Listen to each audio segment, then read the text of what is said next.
In the 1920s and 30s, most Westerners in China knew next to nothing about the Chinese Communist Party. Although it had been founded in Shanghai in 1921, it wasn't for another 15 years that Western reporters and newspaper editors began to realize that the Communists were a significant political force and that they'd play an important role in determining China's future. The story we're about to tell is that of an American, I'm afraid, not British, who helped to set the stage for the party's coming out, its first appearance in the world's media as a major Chinese political movement.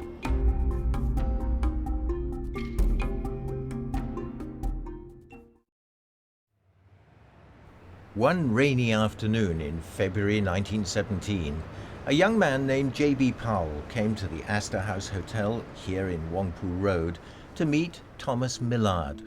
They'd both been students at the College of Journalism at the University of Missouri in the United States. Millard had invited Powell to join him in Shanghai to help him run a newspaper.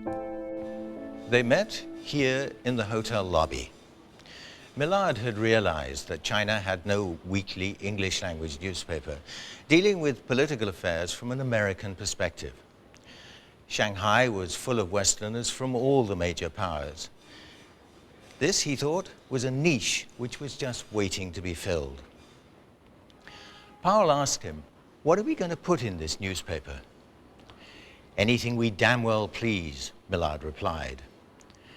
They called it Millard's Review of the Far East. It was registered in the International Settlement, and later the name was changed to the China Weekly Review. Before long, they had more news than they knew what to do with. In China, Powell said, the pot was constantly boiling over.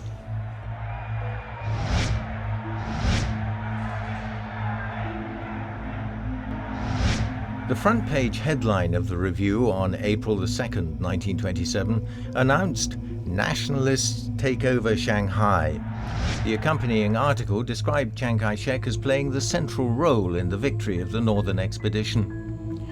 It's pretty well established that the nationalist forces, providing they stick together, are in a position to take power as the real government of China. 3 weeks later, following Chiang Kai-shek's coup on April the 12th, Powell wrote an editorial asking, "Can the nationalists get along without the communists?"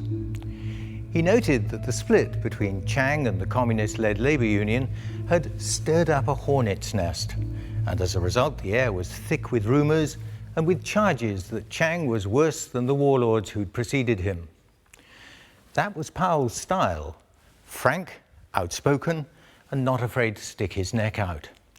He and Millard were known locally as the Missouri Mafia. But not even the China Weekly Review had been able to obtain an eyewitness account of what the communists were really like. It was known that Chiang Kai-shek's forces had surrounded them in their strongholds in the mountains of southern and central China, and that they'd been forced to withdraw to the west. But that was all.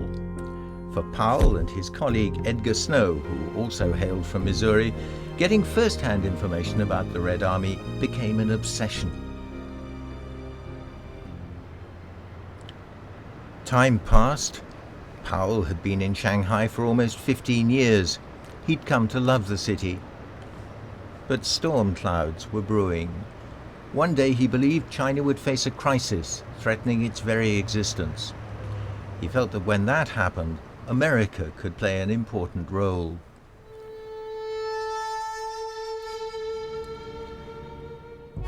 On September the 18th, 1931, the Japanese invaded Manchuria. 4 months later, they launched the Battle of Shanghai, which ended with the city being declared a demilitarized zone. These were the opening skirmishes of the Pacific War. Only in the late 1930s did the West begin to understand that the communists and the Chinese nationalists could tie down Japanese forces, relieving the pressure on the Allies from the Axis powers. By then, the West had learned more about the communists and their mysterious leader, Mao Zedong. One of the earliest accounts appeared in this journal, the National Review, published in Chinese in Paris in 1936. It was entitled Red Army Travelogue and gave the first detailed description of the Long March. The author was a certain Lien Chun, who turned out to be none other than Chen Yun, who'd been sent from Zunyi to Shanghai to report to the Comintern and had then made his way to Moscow.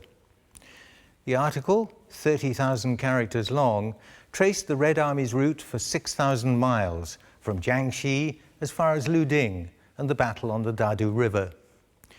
It was the first full account to appear anywhere of the epic journey which ensured the Red Army's survival and its final victory.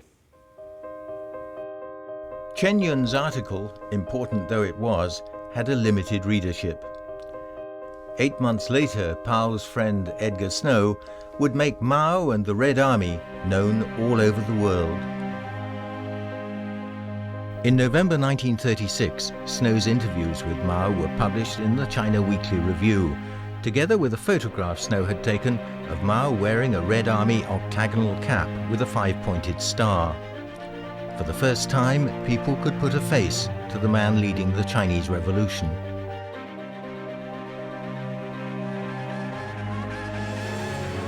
A year later, after the Battle of Pingxingguan, when the 8th Route Army won the first victory by Chinese forces against the Japanese, the review published another picture showing the army commander Zhu De, Zhou Enlai, and the leading generals Peng Dehuai and Lin Biao. 13 years later, these men would rule China.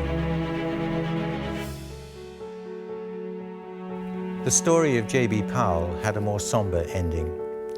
He was strongly opposed to the Japanese, and when they occupied Shanghai, he was arrested, tortured, and imprisoned in a concentration camp. The Weekly Review was closed. By the time he was freed, renewed conflict was brewing between the communists and the nationalists. Powell didn't live to see the communist victory. He died a broken man in New York in 1947.